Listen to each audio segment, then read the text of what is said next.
Good afternoon, everyone. My name is Phil Church. I'm the county administrator in Oswego County, and I'm this year's president of your New York State Association of Counties. Welcome. I'm glad everybody here could make it. We got a good representation from across the state, and we're here to learn about the state budget that finally passed. And our staff at NYSAC has done a great job putting together a brief for all of us as what it all means, what's new, what's different, what's not changed. Before we get started, I'd like to just express my gratitude to the staff at NYSAC, Steve Aquario as their leader, Dave Lucas, Alex, Tom, Kate, Pat, Jennifer, or Jeanette, Tricia. I've gotten a firsthand look at how much work they really put in for us throughout the year, especially at budget time. It's a Herculean effort representing us and what we need to get out of the state budget. If you haven't yet, I recommend that you do download the impact report they prepared for all of us. It's a great document that really summarizes all the key points in the new state budget that affects counties. Every year, I use this to provide to my department heads with the directive to look through it and report back to me where in the state budget we're going to be impacted both financially and operationally. Apologize if I had a little feedback there. But it's a very useful report. It's a good roadmap to the main things that we need to pay attention to. So I encourage you to download that. So with that, again, welcome, and I'll turn it over to Steve Aquario. Okay, Phil Church, thank you, President Church, for your support, advocacy, leadership during this very difficult time in Albany. As Phil mentioned, the state legislature and the governor have approved the terms of a 2026-2027 state budget. And today we'll do a briefing for our members from what we have been able to review. This is an interim report. As Phil mentioned, on our website, you'll find an interim budget review document that will give you a sense of what the state legislature passed and its effect on county governments in New York State. This year, it's a truncated timeline here for the state budget adoption and what's called the end of session, this mad dash to finish the policy, if you will, of the state for the people of the state of New York. And that's what the lawmakers are doing essentially Monday, Tuesday, Wednesday, and Thursday of this week, perhaps spilling into Friday. But it's a truncated session here. Usually you would have all of May and pretty much mid-June. Right, Dave? Sort of a 6 weeks window to do the policy, take care of the odds and ends, and do confirmations and things like that for the governor. This year, we're looking at 1 week or 5 days. So what we're seeing sort of at the end of this week, before we get into the budget update, is we anticipate some of the high-profile issue areas. You could see on this slide here some redistricting amendments being considered. Not just in New York, but around the United States, in Texas, in Virginia, in some of the southern states. I've seen it perhaps in California, Dave, with redistricting in California here. Here, our legislature looking largely at sort of right now, our Constitution at the state level has the congressional lines, and I imagine the state legislative lines, be redistricted every 10 years in the state's constitution. The lawmakers and the governor are talking about amending the state's constitution and allowing that redistricting to occur midway through, 5 years in, and also to relax the redistricting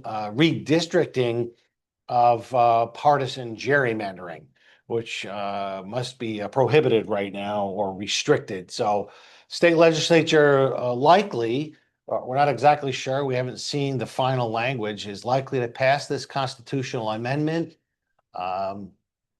also in this regard, passing a second constitutional amendment for the ballot. The ballot looks like it's going to be a busy ballot this year, further changing the even year elections for cities and also for the county clerk, the county sheriff, and the county district attorney. So moving all of the county elections to even years, going to the voters this next ballot. So that's it on redistricting. We're also tracking legislation to put a 1-year moratorium on data centers being cited in the state of New York for a 1-year moratorium by local government. So this looks like it'd be a preemption on local governments that would preempt the local governments from issuing any zoning approval for data center permitting. I think the operational piece of that, the data center moratorium would be DEC and local permits wouldn't be allowed for a year. Anything that's under construction would continue and anything operating would continue as normal. Okay, if folks have questions on any of these issues, please send them into the chat line and we can pick them up as we go through the presentation here today. Also, another issue racing towards the finish line here is some extended producer responsibility. Of course, we're talking about manufacturers who produce products. Think Amazon, think other big box stores who might do a lot of shipping, UPS or other companies that manufacture and ship in those packaging they would be responsible for their waste boxes and things of that nature. We're projecting a large savings to landfills, and we have been supportive of this legislation. So we also see that racing towards the end here.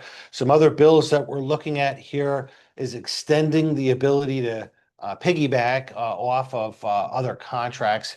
If Erie County put a bid in right now, which allowed Suffolk County to use that RFP or that bid, right now we can do that. The old law was it had to be a contiguous county to allow piggyback purchasing. We had that extended a few years back to allow any county across the state to do this off of each other's RFPs and bids. But there was a court case that was issued in Broome County involving a village there or a school district that the court struck this down. And so state legislature is a little apprehensive about this, but they did agree to a 1-year extension. We're hoping to get that through. We're spending a lot of time doing that. Again, the even year elections bill for cities and other constitutional officers at the county level. We are pushing some 730 reform legislation and work group legislation. These are 2 avenues to address county costs associated with competency restoration bills. And lastly, on some bills that we're watching, there are a number of you who have home rule bills. And if you are one of those counties with a home rule bill or a town, please stay on top of your legislators to make sure that these bills get done, or email us and we can help you try to get these bills across the finish line. But that's sort of a snapshot, Dave. Anything else that you want to add as far as we race towards this end of session? No, I mean we keep hearing little tidbits from the press, and this morning when we talked, Steve just mentioned the packaging reduction bill. The Speaker Hasty does not think it has enough votes to pass in his chamber. So my guess is he probably won't even put it on the floor. But we'll see what happens. There's miracles happen at some point. So, okay. Alex, anything else on end of session? Those are really the highlights that we're tracking right now. There are a number of smaller bills that are NYSAC priorities for the end of session that we're hopeful we'll be able to get through both houses of the legislature before they adjourn at the end of this week. We'll be publishing our Pass Both Houses report, which is our 2026 legislative session summary sometime next week. So we will provide an update on all of those bills when we have more detail at the end of next week. Okay, thank you. One other thing we'd like to call to your attention is the state's CSEA labor agreement. So what we're talking about here now is 55,000 state employees represented by the State Civil Service Employees Association. For many of you, certainly outside of Suffolk County, this is the predominant state, your local county labor union. This contract covers 55,000 CSCA members, but an additional 12,000 management confidential employees. This is subject still to the membership approval. I'll note that PEF, the Public Employee Federation, which also has some of our members in their union, rejected this contract offer that was negotiated by the state Office of Employee Relations. So the legislature has to pass this week. Dave, we anticipate the legislature passing this appropriation bill. This is an appropriation bill of 330 million, right? Yes. So they're going to pass that this week, today or tomorrow. And we bring this to your attention here because it shows you what they have agreed to for next year: a 4.5% step, 28, a 4% step, 29, a 3.5% increase, and 2030 and 2031 holding flat at 30. 3% of increases in those out years. There's also some geographic location pay increases that included New York City, Westchester, Rockland, Nassau, Suffolk. The Mid-Hudson was expanded to include Ulster County. Is that like a plus up, Dave? Yeah, it's a flat, it's a dollar amount. A separate appropriation, say $4,000? Yep. Yeah. And it So increases a little bit each year of the deal. Okay, so there's a separate geographic pay bump for those parts of the state. The Mid-Hudson, which now includes Ulster County and the Lower Hudson Valley and into Long Island, into New York City, and out into Long Island. This state contract also includes paid parental leave. It reduces some employee health insurance costs for out-of-pocket costs for labs and things of that nature, but it also clamps down on out-of-network charges in the health insurance, state's health insurance program, which I believe is the Empire Plan. So for county implications, we just offer this to you, sort of sets the stage for your collective bargaining. And of course, as we get into some of the tier 5 or 6 changes that were enacted in this budget, that could also factor into your local negotiations. Thanks, Steve Bolger, for that comment in the chat. I think Dave picked up on that, that it will not be voted on legislation to reduce single-use packaging. So here we're just showing here when this process started in January and when it ended in late May 27th. Very late budget this year. 15 emergency appropriation bills kept the state operating. You could see the total enacted budget at $268.5 billion.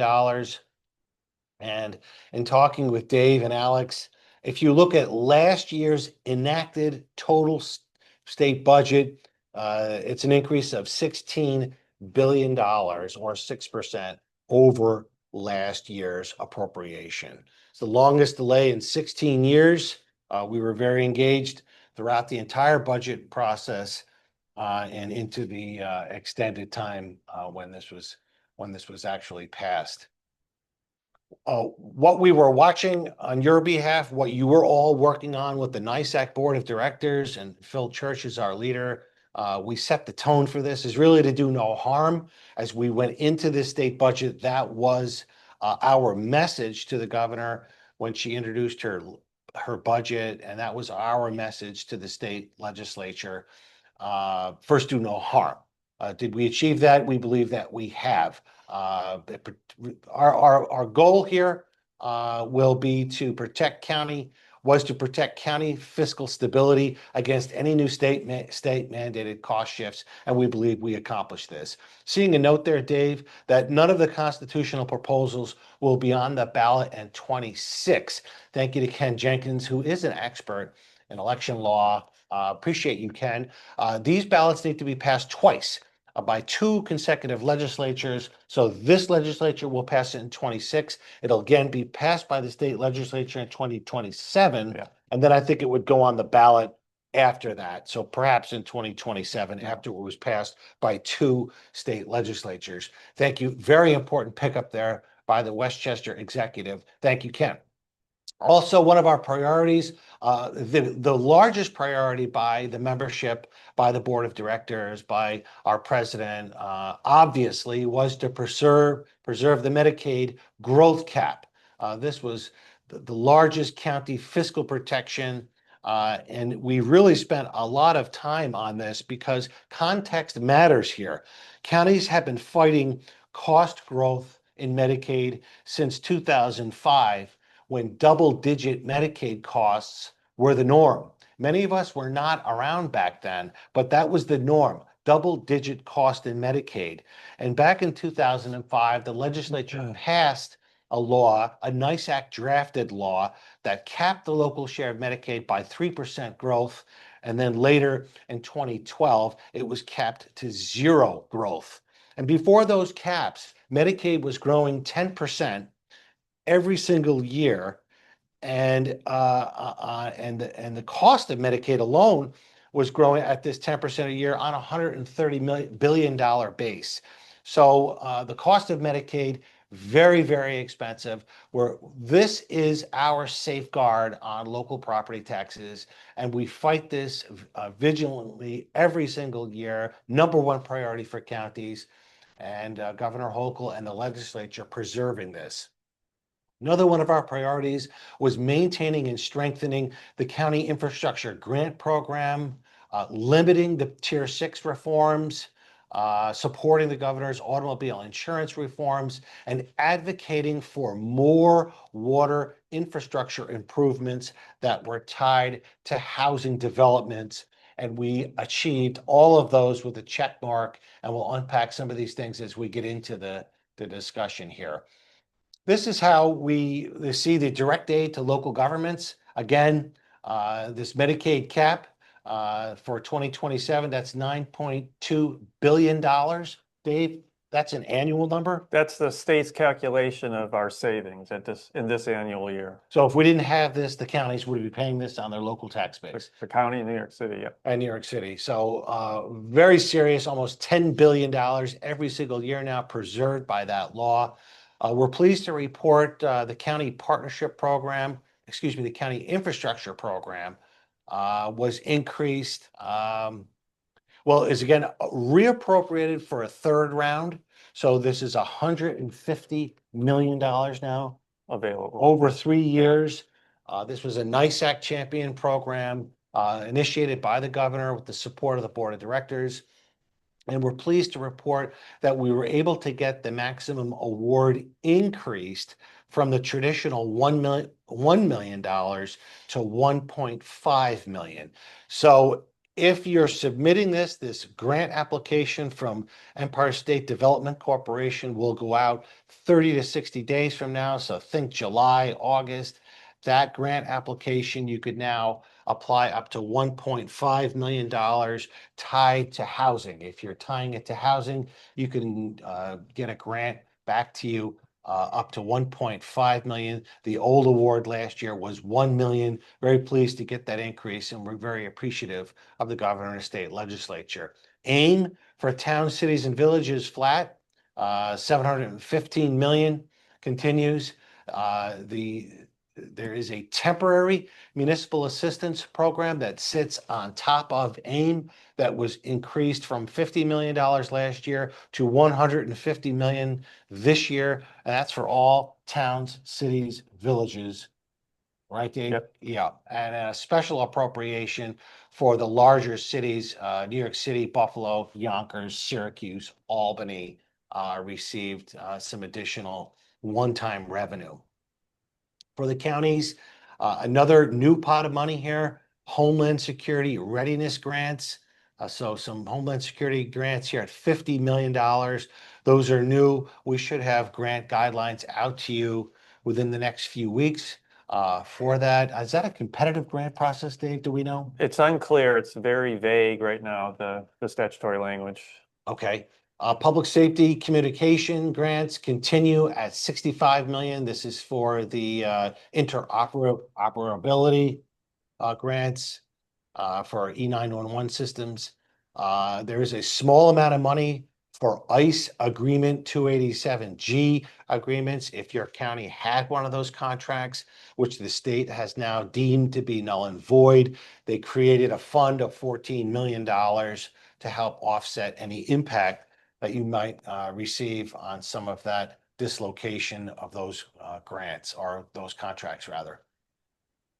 Medicaid, Dave, you want to take this slide here about what the state did in preserving the Medicaid cap? We talked about that $9 billion, but some of the other categories that the state enacted. Yeah, there was the part of the package for New York City was restoring grant money that the state took away, or sharing. They restored a lot of these changes to counties earlier. You all remember the sales tax intercept. The New York City was still paying an intercept of $150 million a year, and that was part of this package. But another part was Article 6 reimbursement for the city. There was also some youth grants that were taken away from the city that were still going to counties. That was worth $300 million for the city. So there was public health. Local departments is up quite a bit, up about $60 million additional funding there. And there were some smaller wins, some programs that the governor decided to not fund, Healthy Neighborhoods program, and also tick-borne related, which is kind of off the charts this year. HICRA again is extended for 3 years. Also, just so you're aware, there's a lot of big investments over what the governor proposed in her budget for healthcare facilities. So that'll trickle down to those of you that have healthcare facilities in some way, probably. There's rate increases across the board. There's inflationary increases across the system.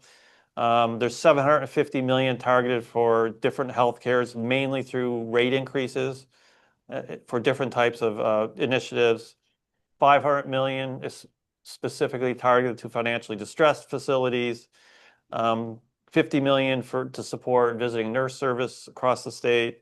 And again, as I mentioned, there's an inflationary increase. The governor originally wanted 1.7%. It ended up at 2.7%. That generates another $100 million. And one other thing on Medicaid and healthcare that's outside of the state process, but is important because it happened this week. The federal government came out with its Medicaid work requirement rules. That was part of HR 1 that was enacted last year.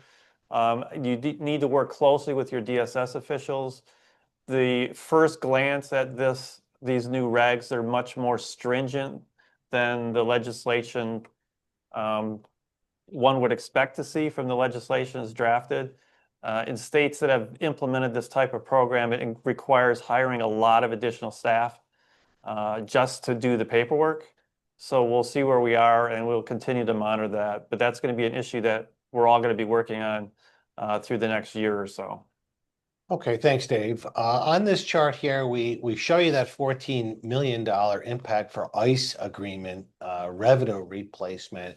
We really want to hear from you if your county is is disproportionately impacted by this new law, which we'll talk about later this afternoon. But I'm told by Mike Torelli from Orange County that the ICE replacement is only going to replace about 10% of the current revenue received. We really want to know what revenue was lost by the county. So as you go through this year into next year, tracking that and reporting that to us, we would like to bring that to the attention of the state. So thank you for that comment from Orange County. Some of the pension changes, what was proposed, if you see on the left side of this chart, we were tracking over $107 million in new costs to the 57 counties in just the first year, 25% increase in employer contributions versus state fiscal year 26, changing the retirement age to 55 with 30 years of service for all tiers, overtime cap eliminated entirely, and of course reducing those contribution bands across all the salary bands similar to tier 4. So on the right side of this chart, we're now informing you of the actual changes. We estimate about a 50, so less than half of the original impact to counties for the tier 6. Really, for one change, and that was the contribution change. The retirement age coming down to 58 from 63 only applies to teachers with 30 years of service. The overtime ceiling raised to 30,000, up from 22,000, and increases 3% per year. That applies to uniforms, police and fire. That's general. I think police and fire is a percentage change, which went up to, I think, 25% from 20. I'll have to double check that. Okay. So there's some impacts for Nassau, Suffolk, Westchester, and a little bit of Monroe County for the police. Pension changes there. And of course, the Tier 6 employee contributions were reduced. There are lower salary bands across the various salaries for the county employees. So at the end of the day, a much slimmed down version, a better version of Tier 6, and we advocated on your behalf in that regard. Dave, anything else on the pensions? Yeah, if I could add one point, the comptroller recently announced his investment returns for the state fiscal year 2026, which he uses as part of his calculation for determining employer contribution rate. So it was just over double his target rate. So he came in at about 12% in investment return. The target was 5.9, which is his regular target. It's very conservative. That should help reduce the amount of employer contribution, some portion of it. There's a bunch of different factors that get weighed together: salaries, longevity, a whole host of other things, and they're all pluses and minuses. But when you have a good investment return, that lowers the pressure on the increase. So we're hoping that 50 million might be able to get rounded down a little bit, but we'll see. You know, each county is different. There's a lot of variability depending on your Tier 6 levels and other factors, mix of police, fire, and other things. So just wanted to clear that up. So for most counties, the enacted pension changes only affect the employee contributions. The exceptions are for Long Island, Nassau, Suffolk, Monroe, and Westchester, which are subject to the overtime ceiling changes. The overtime cap rising from 22,000 to 30,000 will have a direct employer cost for those 4 counties. One New York City specific provision worth noting: New York was able to amortize its current pension contributions over a 10-year time frame rather than 5, which is the current law. So that was the changes in pensions. On the next slide here, Dave, you want to answer this question since we have it right here on this pension slide on the state controller?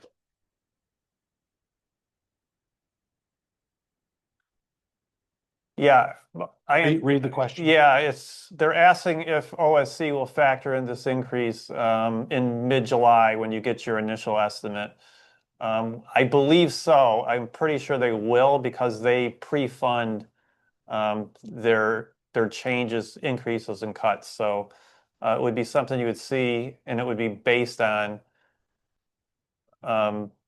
your mix of plans and other things that you have on your compared to other counties. And there's a second question about any retro. There is no retro due under this proposal for local governments. I believe there's some retro for the state and New York City, but not for the counties or other local governments. Okay, thanks, Dave. This slide talked about early childhood development, higher education. Total child care funding is up from 2.2 billion and expands the child care subsidies for families below 85% of the state median income. What's the other takeaway, Dave, from that slide there, that 3.1 billion for total child care funding? Why should counties care about that? Up 3 billion. Well, it's up from 2.2. Yeah, it's actually up about $1 billion.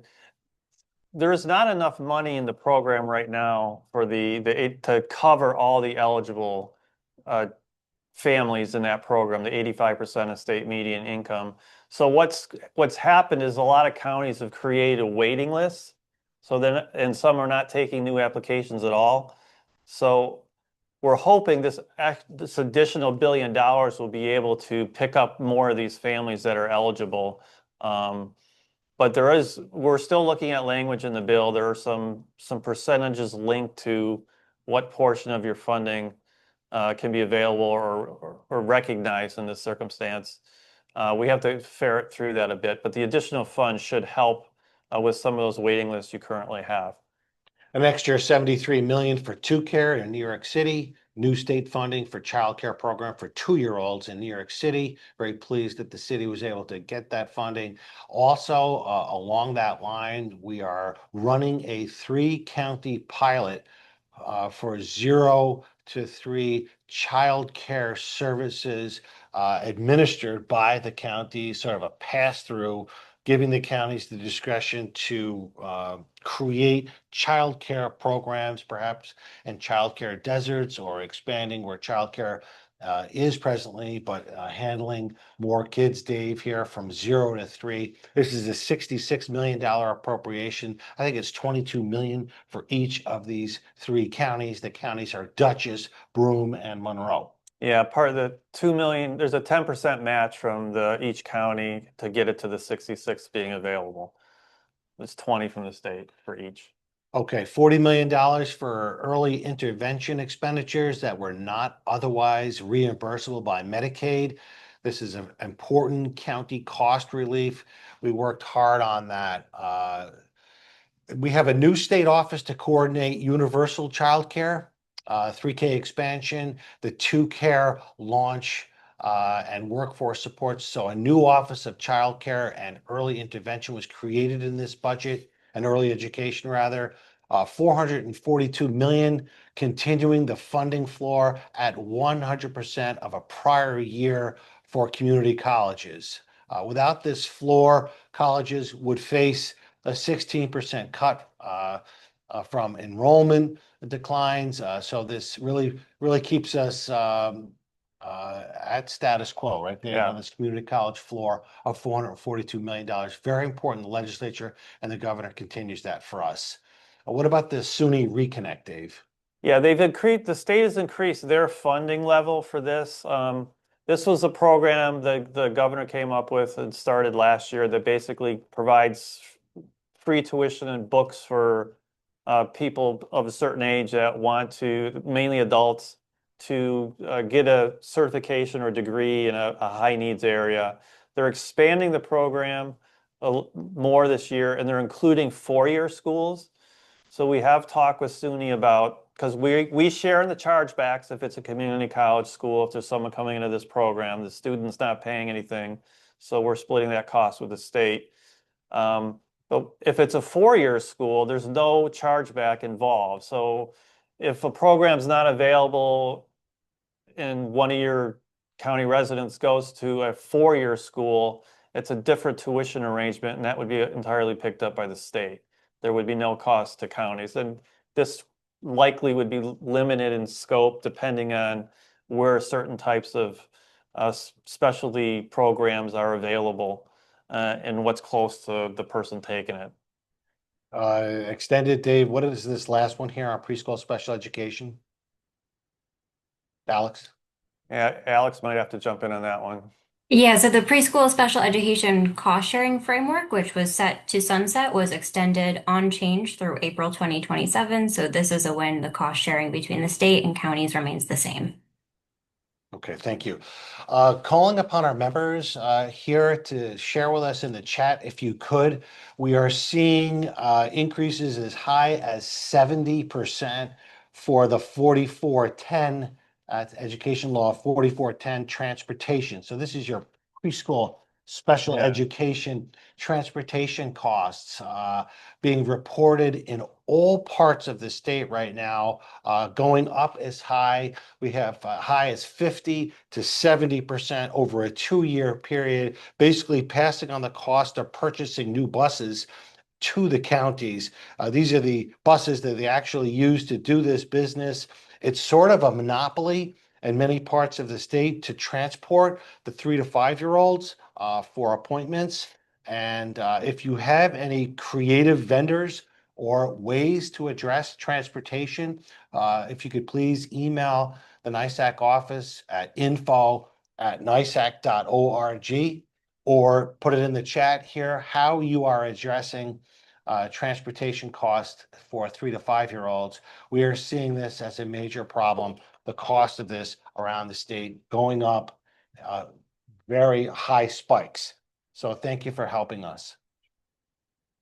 In public safety and criminal justice, there is a new, and Tom, thank you for putting that in the chat, info@nysac.org. If you have ways that you're handling transportation costs for 3 to 5 special ed, we would like to know that so we can pass that around the state.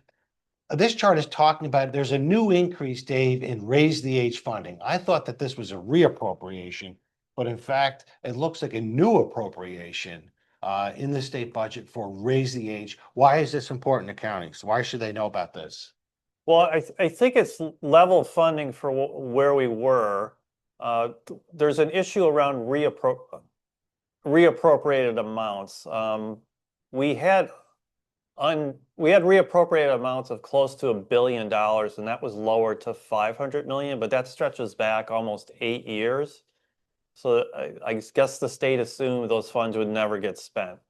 But they are still reappropriating money, and there was a new appropriation of 250 million in the budget. And if I got that wrong, Alex could comment possibly.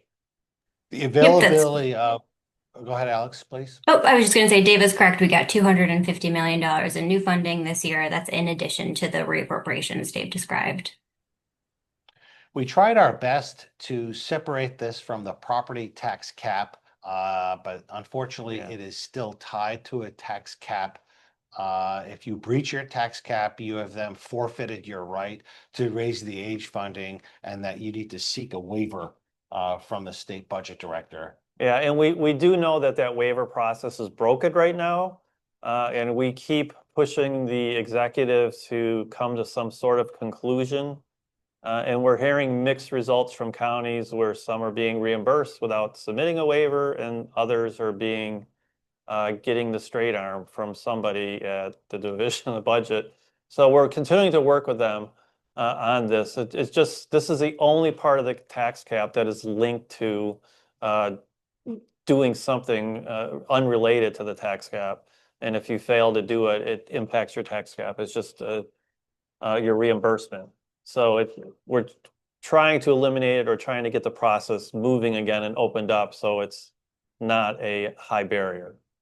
Your assigned counsel 18B funds continuing at $486 million. You can see some slight increases here, and money for the Harrell Herring settlement, the various grants for counties, a very important program approaching around $500 million right now for indigent legal services. Immigration enforcement, as you've seen reported, this is an extremely complex area of new law, brand new law the state has created. Essentially, the state of New York in this budget has now created a new Office of Immigration Trust. That is the name of this new agency, the Office of Immigrant Trust. It is staffed by a director who will be appointed by the state attorney general. It has sweeping restrictions for counties, for towns and other local governments on how they and what they can say and do and interact with respect to civil immigration enforcement. Now, if someone comes into the county clerk's office and asks for various information that's publicly available, and is not tied to civil immigration enforcement, of course, that would be permissible to pass along and to cooperate with. However, if those similar requests of a county clerk, a county Department of Social Services, a county Board of Elections, if any of those other agencies are cooperating in any way whatsoever, informal or formal, with respect to civil immigration enforcement on behalf of the federal government, that would now be considered a violation of this new law. And these charges are, and this new statutory scheme are very important for counties to be aware of, because this now really has some very sweeping,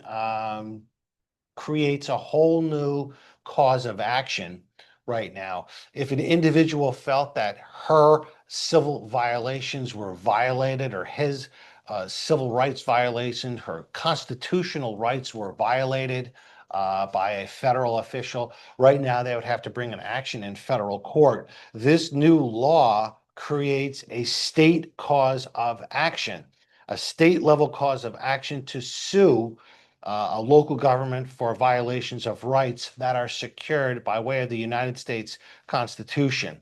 So it provides plaintiffs with a New York forum for a U.S. constitutional claim, and it includes sweeping types of damages that individuals can bring: emotional distress claims, attorney fees.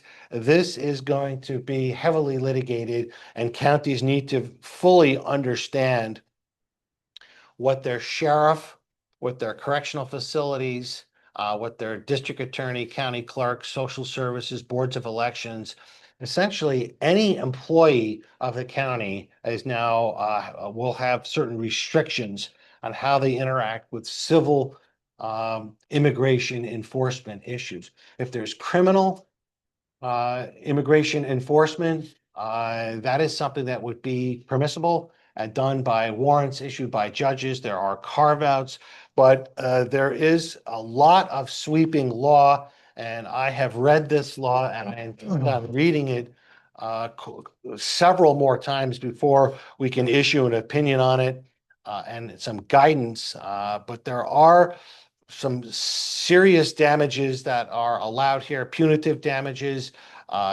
attorney fees, emotional damages, compensatory damages, and so on and so forth. So we flagged this for your information. We will be putting out a further write-up on this, but it would really restrict non-law enforcement or civil individuals within the county to be restricted on how they can interact with this federal civil immigration enforcement.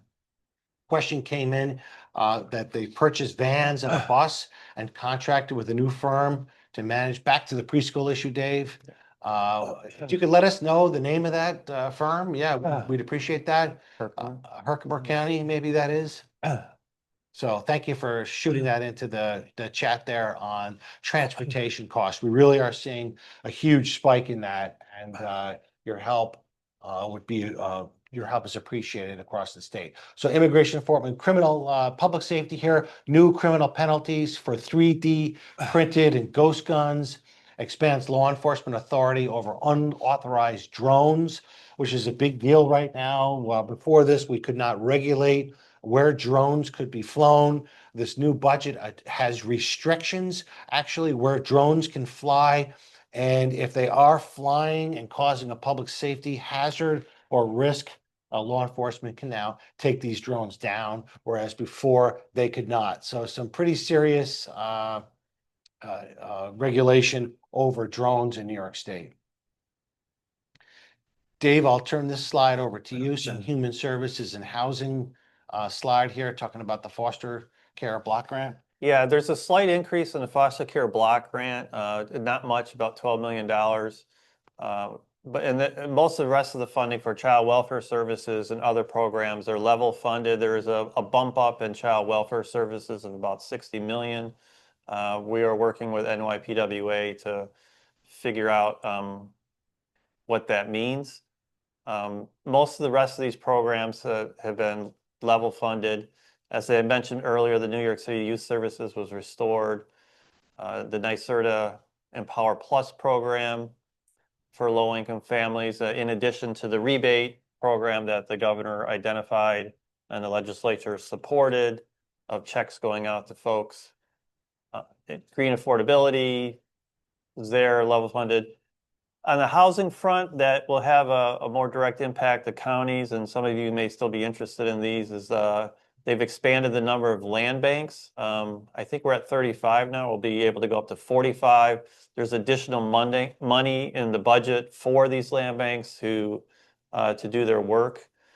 And some of the other funding for resiliency and flood impacted homeowners is in there in support. And there's some additional lead abatement funds for landlords.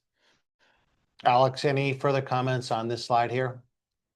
Yeah, I would just add that the Empower Plus program and the Green Affordable Pre-Electrification programs are programs that we consistently reso and support of through our climate committee. They really help low-income New Yorkers with their energy burden, which is so important right now, as all of our counties know, as energy costs are really increasing rapidly. So big wins for counties that this funding was included in the budget, and will continue to push for increases in next year's state budget. Okay, thank you. Alex, do you want to take this slide? Yeah, absolutely.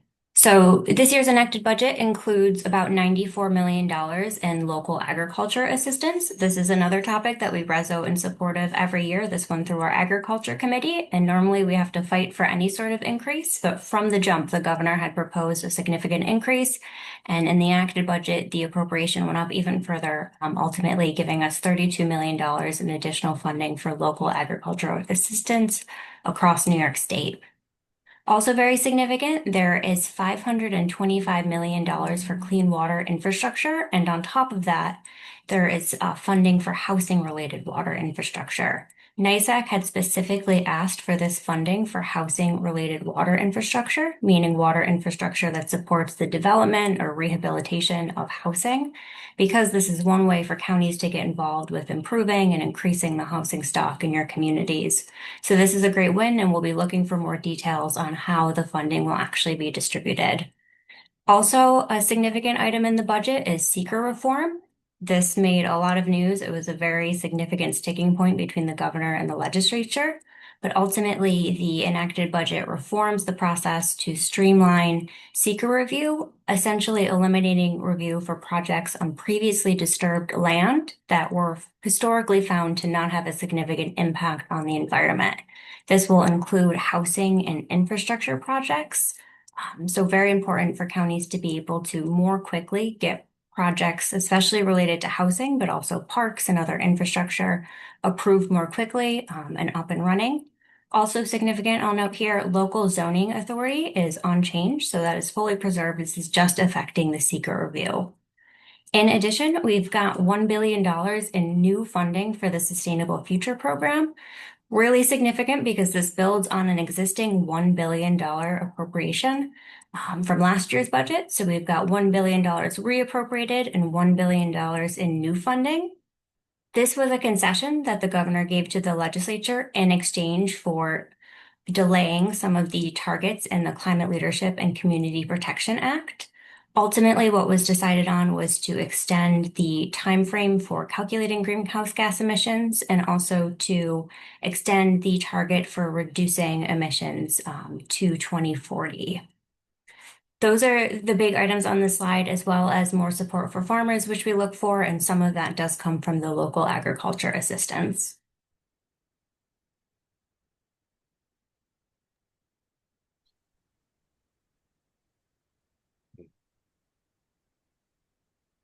Okay, Alex, thank you.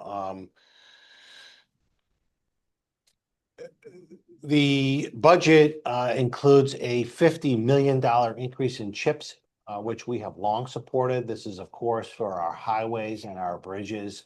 Very important, maintains the Marcaselli program, which is the non-federal match for federal programs, federal funding, includes status quo extreme winter program at 100 million, and includes the state touring route program at 140 million. So a plus up on CHIPS, which is always a very much appreciated move by the governor and the legislature, just under $700 million now. It expands cameras at work zone speed enforcement. So that is now going to include expanded to counties that own or maintain roadways for this new automated work zone speed enforcement program. very successful program. We see those out on the interstates now, on the thruway. And also, the budget includes authority for the state's Department of Motor Vehicles to do some demonstration programs extended for 2 more years, for autonomous vehicle demonstrations. Think your Waymo, is that right? Yeah. Your Teslas and your Waymo. Commercial for hire, autonomous vehicle pilots outside New York City was not included. So this is in New York City then? That's my understanding. Yeah.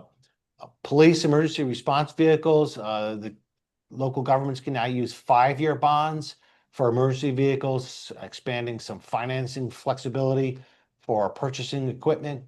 And again, this is the public safety communications grants. 65 million was maintained, 10 million for PSAPs, 10 million for dispatch centers, the remainder for interoperable communications infrastructure. So that's 65 million. Again, these public safety grants, very important to the counties. Dave, I'll have you do this slide here. I'll defer to Alex on this Alex? one. Yeah, absolutely. So I'll we've got cover the an numbers. increase. Go ahead, Alex. So we've got an increase in county aging services funding. This is up almost $70 million, so a significant increase, as well as $53 million that will help with the wait lists and the unmet need. We know that there's very significant unmet need across the state, so this is very welcome funding. There's continued funding for the Joseph P. Dwyer program, which we know is very successful in counties across the state, so we're happy to see that funding continued in this year's budget. Additionally, something we wanted to flag is there is a new local option to provide a property tax exemption to disabled veterans who meet certain criteria that will apply to assessment rolls from October of this year going forward. So something for your county to consider, and we should get more information on that from the Department of Tax and Finance. So on that point, thanks, Alex. On the Disabled Veteran Property Tax Exemption Program, you might have 1 or 2 disabled veterans right now with a somewhat of a partial exemption right now. This is going to dramatically change, and we wanted to flag this for your attention because your veteran services organizations will likely be approaching your boards and the chief elected within the county as this becomes effective on October 1st of this year going forward. So this applies to assessment rolls from October 1, 2026 going forward, whereas you might have 1 or 2 veterans that are right now qualified on this, meeting a laundry list of disabilities. This largely changes that, and it could expand the numbers of disabled veterans dramatically within your county. So we're just flagging this to you because the county would have to do a local law on this, but to get the exemption from a school district, they would have to do it as well. So would a city, and so would a town. So all units of local government need to enact this resolution. It is somewhat confusing right now of the current exemptions for disabled veterans. And now with this new law, it's going to be even more confusing. So we wanted to flag it. Patrick, Bud Cummings, are you on with us here? They can give us a quick update on what counties should know. Yeah, that's right. News. Yeah, thanks, Steve. It's if the federal government is going to designate a veteran seriously disabled, they're going to be eligible for upwards of 100% of property tax. But as Steve mentioned, that's going to be law. And so when we talk to the real property tax directors, and we recommend you do to get a handle on what we're talking about, it's potentially dozens more that might be eligible in your county to get what kind of impact that should have. Your levy is going to still be the same. It's just going to be where that gets distributed if you pass this local law. But it's going to be a local option. If you already have these kind of exemptions for veterans, this won't impact this. This is just supposed to be a benefit to impact more veterans to help them out if you pass the local law. Okay, thanks, Bud. This slide showing the economic development general government funding programs here. 150 continues for regional economic development councils, 200 millions for your DRIs, and for your smaller entities, the New York Forward program continues. There's the 50 million in the county infrastructure grant program and $40 million for land banks. So Alex, anything else on this slide here on economic development programs? One additional thing I would note that we put in this slide is the ability to have public meetings be remote. So via Zoom or other web service is extended until July 2028. So if that's something your county does, meeting remotely or having members of your board join remotely, that authority has been extended.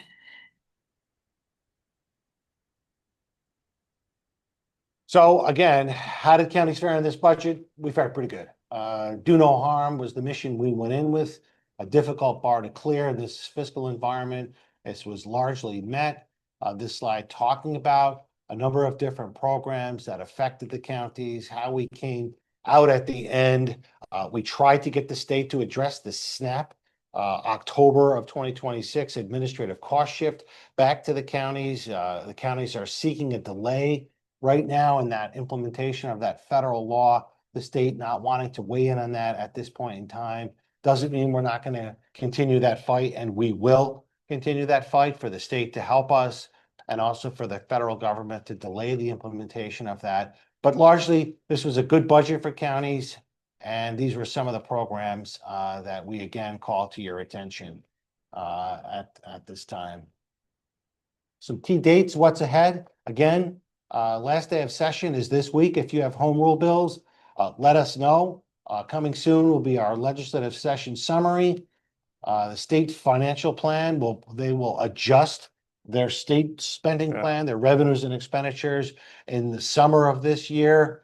In the fall, the state's actuarial report will come out dealing with the pension changes, and official billing rates will come out in October. Of course, we all know and are watching for that federal SNAP cost shift to take place regarding supplemental nutrition assistance program.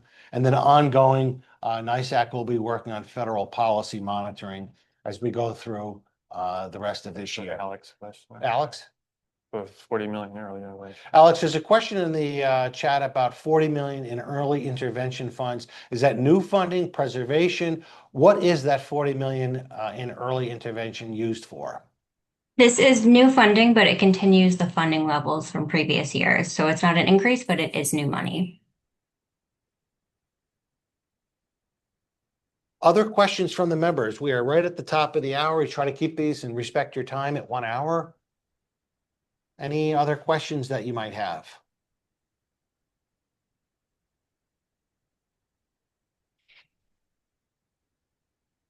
Phil, we'll go to you for closing comments. I'm going to, again, being respectful of people's times, I just want to thank you and your staff, Steve, again, for another great year of work on the state budget, working on our behalf. Thank you very much. And I appreciate everybody joining in today. Okay, folks, that will conclude today's report. Again, check our website out for this updated report. As additional information comes in, we will continue to populate this report. Thanks again for all your support. Have a great summer.